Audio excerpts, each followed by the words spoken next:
को यहाँ आने वाले महापुरुषों को भी देखा जाता है, गौतम देव का दर्शन किया जाता है। तो समझो, जिसे देखो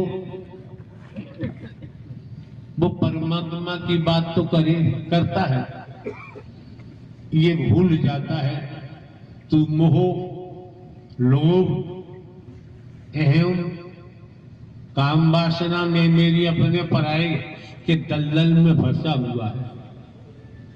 वो परमात्मा की बात करता है, राम जी की भी बात करेगा, श्री कृष्ण जी की भी बात करेगा, शंकर ब्रह्मा विष्णु की भी बात करेगा, देवी दुर्गा की भी बात करेगा, लेकिन डूबा हुआ दलदल में है। बात करने से कोई काम बनने वाला नहीं। लेकिन इस मानव मंगल मिलन सद्भावना समागम में आने वाले महापुरुषों को सर्वप्रथम आपकी जानकारी आपको दी गई और बता दिया गया कि मैं कौन हूं, मैं आया कहां से हूं, मेरा रूप क्या है, मेरा स्वरूप क्या है, मुझे क्या करना चाहिए, मैं कर रहा हूं। स्वयं की जानकारी की। ईश्वर अंश जीव अविनाशी, स्वयं की जानकारी हो गई। जो स्वयं की जानकारी कर देता है उसे ईश्वर परमात्मा भगवान का नाम लेने की जरूरत नहीं पड़ती, आवश्यकता नहीं पड़ती। क्यों?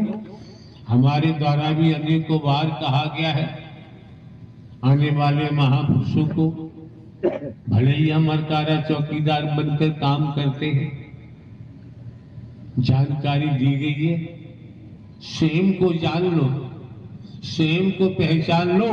तो जिन नारायण साकार हरि परमात्मा, जिन राम ने, न जिनका आदि है न अंत है, न जन्मते हैं न मरते हैं, हमेशा कायम दायम रहते हैं, ब्रह्मांड के कुल मालिक हैं। धरती जल अग्नि सूरज चांद सितारे जीव वायु आकाश की रचना की है। इस ब्रह्मांड में इनके बारे में न कोई जान सका, न जान रहा है और न ही जान पाएगा। लेकिन आप समझ सकते हैं, समझो, वृक्ष खड़ा हुआ है, सारे दिन पत्तों पर पानी बिखेरते रहिए, बात बनने वाली नहीं। उसी वृक्ष की जड़ में अगर आप सिंचाई देंगे, जड़ में पानी डालेंगे तो जड़ से अरे इसको स्विच ऑफ कर लो ना भैया, पानी का प्रभाव पत्तों तक पहुंच जाता है। क्या देख रहे हो? इसीलिए बात कर रहा है बार-बार। मानव की सच्ची सेवा में ही परमात्मा झलकता है। आत्मिक अनुराग से इस मानव मंगल मिलन सद्भावना समागम के माध्यम से, आत्मिक अनुराग से आप परमात्मा को उपलब्ध हो सकते हैं। सजग सहज रास्ता आपको मिला हुआ है। कोई ढोंग नहीं, कोई पाखंड नहीं, कोई आडंबर नहीं, कोई अंधविश्वास नहीं, कोई ढकोसला नहीं, कोई भेदभाव नहीं, कोई जाति पाति नहीं, कोई ऊंच नीच नहीं, कोई गरीब अमीर नहीं। ये सब कुछ दर्शा दिया गया है, जानकारी दी जा चुकी है। तो महात्मा जी ने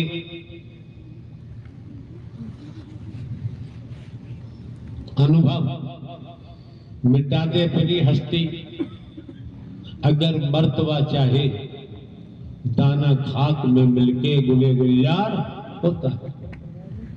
अपने को मिटाने के बाद ही अनुभव आता है। और अनुभव को हर कोई समझ नहीं पाता है। आपके जीवन में सोते समय भी, सुसुप्ति में भी, इस समय दुनियावी सिस्टम के मुताबिक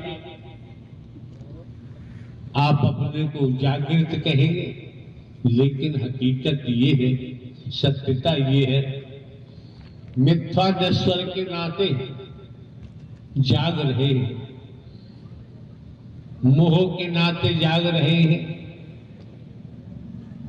ममता के नाते हम अपने को जागृत समझ रहे हैं, लोभ के नाते। ये हमने कोई प्रतिबंध नहीं लगाया है।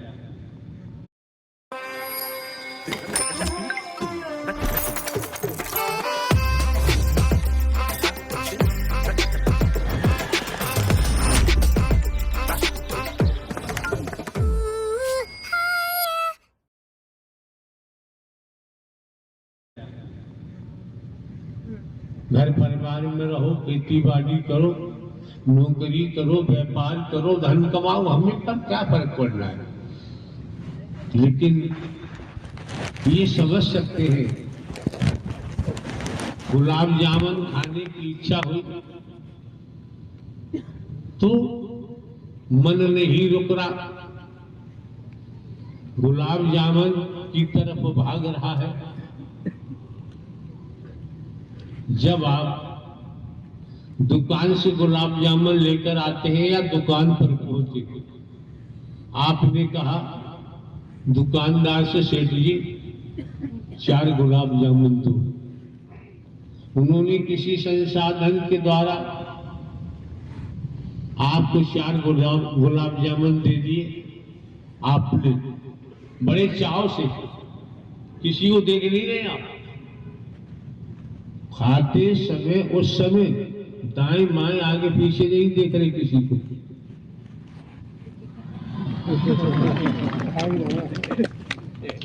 चौथाई की बजाय आधा गुलाब जामुन चम्मच से काट के गट ले गए, कोई दिखाई नहीं दे रहा।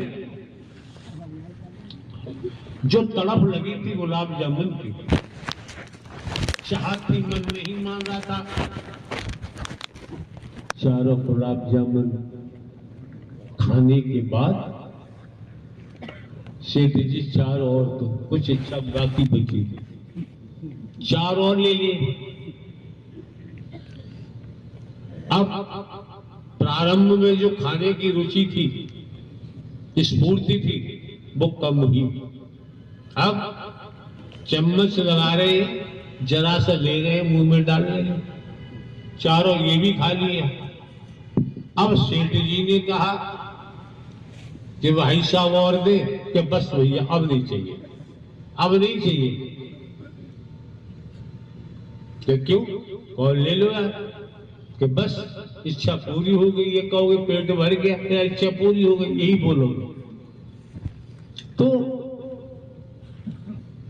आप जानते हैं, और गुलाब जामुन लेके मैं खाऊंगा तो परिणाम क्या होगा?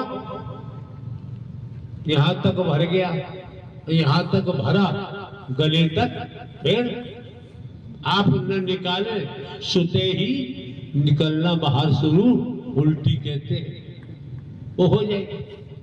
डर है कि खाया हुआ निकल जाएगा, अनुभव आ गया।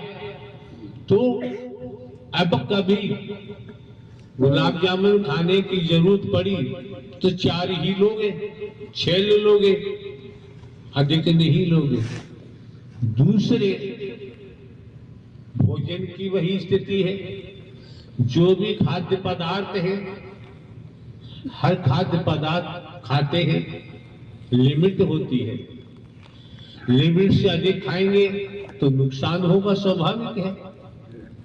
लेकिन जितनी भी खाद्य पदार्थ सामग्री है, उसके अधिक ग्रहण करने पर, लिमिट से अधिक लेने पर नुकसान होगा। तो बाबूजी, अधिक मोह शब्दों में है, अधिक मोह का धन और वासनाओं का धन, मैं का धन, दौलत का धन इकट्ठा करने पर सर्वनाश हो जाएगा, कोई बचा नहीं सकता। बाप का साथी बेटा नहीं, बेटा का साथी बाप नहीं, गुरु का साथी चेला नहीं, चेला का साथी गुरु नहीं। गुरु जी को बनाया, कहाँ जा रहे हो? गुरु जी बनाने जा रहे हैं। अरे गुरु जी तो पहले से बने हुए, तू क्या बनाएगा? तू क्या बनाएगा? जब गए गुरु जी को बनाने के लिए तो जैसे तैसे गुरु जी का बड़ा समय काटा, लाइन पाए, टेप पाए।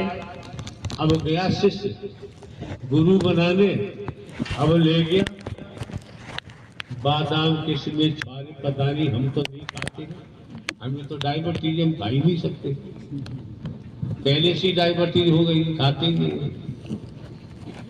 800, 900, 1000 रुपए की बर्फी लेके गए, लो गुरु जी ये आपके लिए लाया हूं, 1000 रुपए किलो आई है। गुरु ने कहा ऐसा शिष्य आया है, ये तो डूबा हुआ है ही, और मुझे भी उसी में डुबाना चाहता है।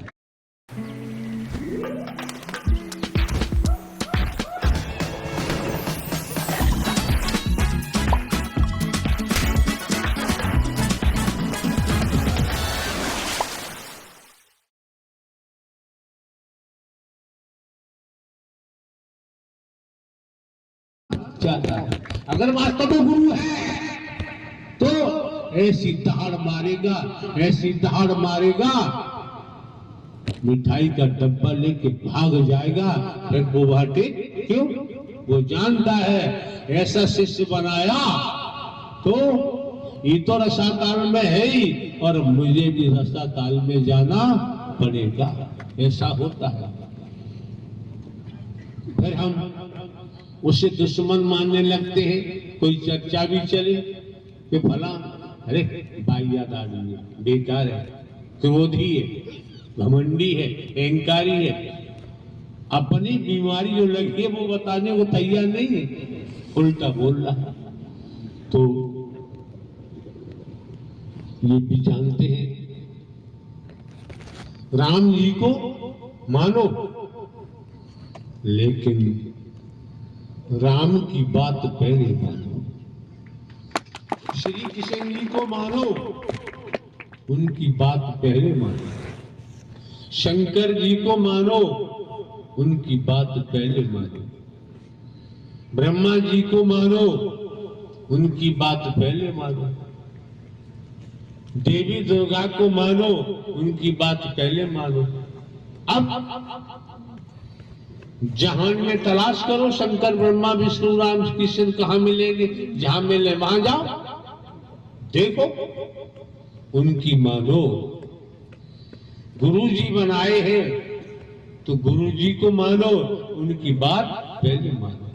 जब आप लोग इस मानो मंगल मिलन सद्भावना समागम में पहुंचे हैं, आपका कर्तव्य बनता है। वैसे नहीं आए, वैसे नहीं आए। अतीत से वर्तमान, वर्तमान से भविष्य। संस्कार कर्मों से बनते हैं, और कर्मों से बनते हैं। संस्कारों के कारण हरिद्वार पर आपका आगमन हुआ है। क्यों? जमाने में जाओ, किसी न किसी रूप में जब पर्दा हटेगा तो पता चल जाता है। यहाँ पर हम किसी को काला गोरा नहीं देखते हैं, गरीब अमीर नहीं देखते हैं, छोटा बड़ा नहीं देखते हैं, वर्गवास से हम किसी को नहीं देखते हैं। यहाँ तक कि आप मानो मत मानो, आगे ये बात कहनी पड़ती है, हम नर नारी भी नहीं देखते। वो कतरा हमारे पास से है ही नहीं। आप क्या देख रहे हैं तो आप जाने, आपकी मर्जी है। आपकी मर्जी में अपनी मर्जी हम नहीं मिला सकते। क्यों नहीं मिला सकते? एक सज्जन गए, हाथ में बाल्टी है, दूधिया हलवाई से कहा, लो भाई साहब ये 200 रुपए। और 200 रुपए का दूध हमारी बाल्टी में कर दो। रुपए 2 से लिए हलवाई ने, गले में डाले। जब बाल्टी हाथ में आई तो दूधिया ने कहा, भैया ये बाल्टी गंदी, अंदर भी गंदी है, बाहर भी गंदी है, इसे साफ करके लाओ। गंदी बाल्टी में हम दूध नहीं कर सकते, लो 200 रुपए। अरे ऐसी में कर दो, गंदी में हम नहीं करेंगे, हलवाई ने मना कर दिया। अब हम देखें स्वयं के शरीर को, स्वयं के जीवन को, कि ये कितना गंदा है, ये कितना गंदा है। कैसे गंदा है पता चल रहा है, समझ में आ रहा है। ये मटका है शरीर, शरीर एक मटका है, इसमें 9 द्वारे हैं, सभी जानते हैं। कहो गिना दे, 9 द्वारे हैं। जो इसमें भरा जाता है वो 9 द्वारों, कोई दर है, कोई द्वार है, उससे भरा जाता है और द्वारों से निकलता जाता है। तो आप समझ सकते हैं, जब मटके में 9 द्वारे हैं, उसमें एक बूंद जल टिकने वाला नहीं। कब टिकेगा, कब टिकेगा? समझो जरा, हमारे द्वारा अनेकों बार कहा गया है, आत्म समर्पण। उस मटके को जल में डुबा दो और जल में डूबने के बाद फिर एक बूंद बाहर निकलने वाला नहीं। ये तरीका है। तो समर्पण की बात आती है। वैदिक काल का इतिहास बताता है, आज भी चित्रों में हनुमान जी को किसी ने देखा तो नहीं, उस समय उनका क्या रूप स्वरूप होगा। लोग तो अपनी नाना प्रकार की भाषा बोलते रहते हैं, बातें करते रहते हैं, कोई लंगूर भी कह देता, पता नहीं क्या क्या कह देता है। ये दुनिया है, ये संसार है, कह देता है, देखा नहीं। लेकिन जब चित्र आप देखेंगे, दोनों हाथ यों हनुमान जी के, वो अपने हृदय में राम सीता की मूर्ति दिखाते हैं। तो महात्मा जी आपके सम्मुख खड़े हैं, इन्होंने कहां से आगमन किया ये तो ही जाने। संस्कार रहा होगा, त्याग रहा होगा, तपस्या रही होगी, के कारण जो वर्तमान में दिव्य स्वरूप परमात्मा, जो ब्रह्मांड के रचयिता है, न आते हैं, न अंत है, न जन्मते हैं, न मरते हैं, परम लाइट है, परम ऊर्जा है, उनका दीदार, उनका दर्शन महात्मा जी ने वर्तमान में किया न होता तो महात्मा जी खुद ही अपने को भगवान मानते हैं, हकीकत की तरफ इनका ध्यान नहीं जाता। वही बात आती है।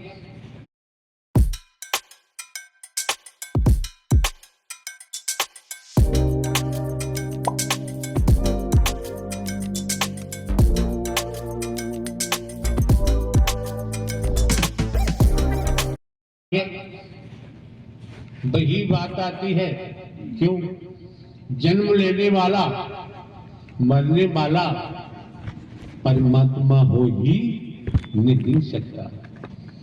मौके बार बार नहीं मिलते हैं, समय बार बार प्राप्त नहीं होता है। ये मौका मिला है, जो समय मिला है, वक्त मिला है, आप इस मनोमंगल मिलन सद्भावना समागम में पधारे हैं, सत्य के साथ में आए हैं। तो जिसलिए नर नारी का शरीर मिला है, जो सुन रहे हो, पूर्व में भी अनेकों बार कहा गया है कि जब आपकी बहन बेटियों का युवाओं का आगमन सत्य के साथ में हुआ है, आपका कर्तव्य बनता है एक एक शब्द को मन लगा के श्रवण करें, ठीक से सुने, सुनने से वंचित न रहे, सुनकर कर्म में ढालें, व्यवहारिक रूप दें। तो आपके जीवन में अभूतपूर्व परिवर्तन हो सकता है। एक बात बताओ, परमात्मा के पास क्या शक्ति है? जब दिखाई नहीं देता परमात्मा तो शक्ति का क्या पता? आपके पास क्या शक्ति है? सबके पास क्या तक शक्ति है, ताकत है? आपके पास है, आपके पास है, आपके पास नारायण हरि परमात्मा की दी हुई आंखों की शक्ति है। अगर आप जस की तस इस आंखों की शक्ति को देखेंगे तो सामने वाला जस की तस दिखाई देगा। इन आंखों से आप बुरी निगाह से देखेंगे इनको, जो आपकी बहन बेटियां हैं, इनको बुरी निगाह से देखेंगे तो जूते पड़ेंगे, बचेंगे क्यों? शक्ति तो है, परमात्मा ने दी है, उसका आप दुरुपयोग कर लो। और इन आंखों की शक्ति से आप इनको देवी स्वरूपा देखेंगे तो आपको सकारात्मक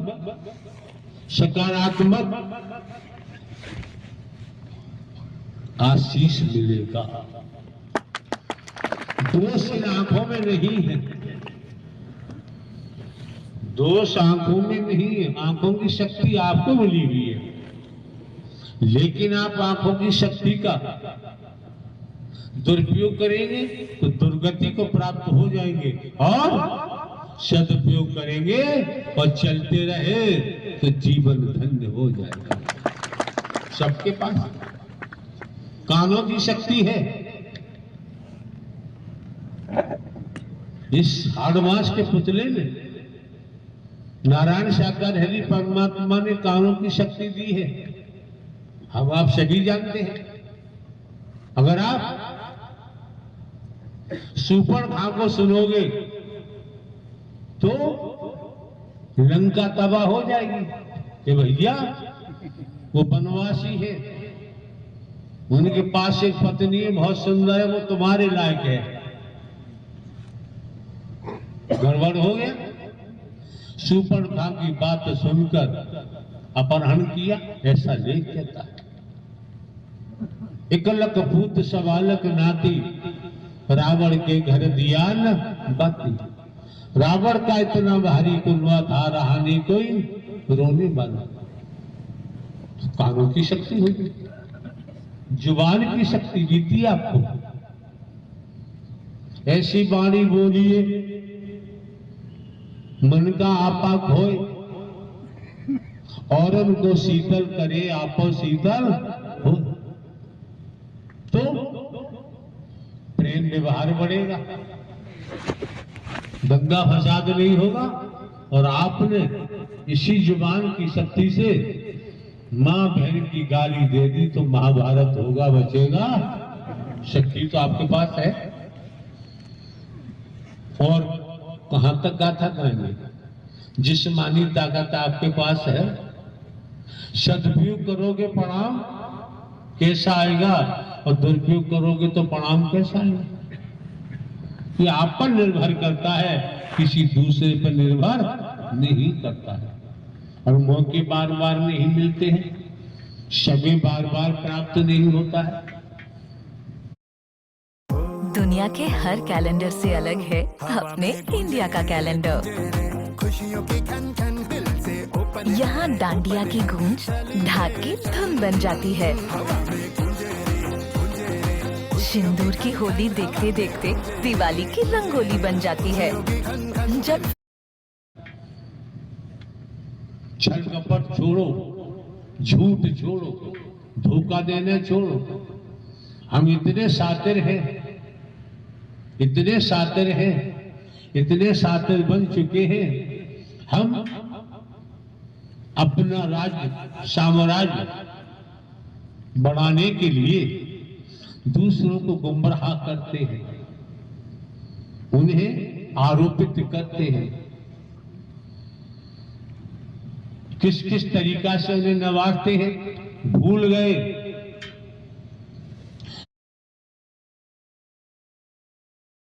तुम्हें जो जिस्मानी ताकत मिली है, आप इसका दुरुपयोग कर रहे हैं, इसका खामियाजा भोगना ही पड़ेगा।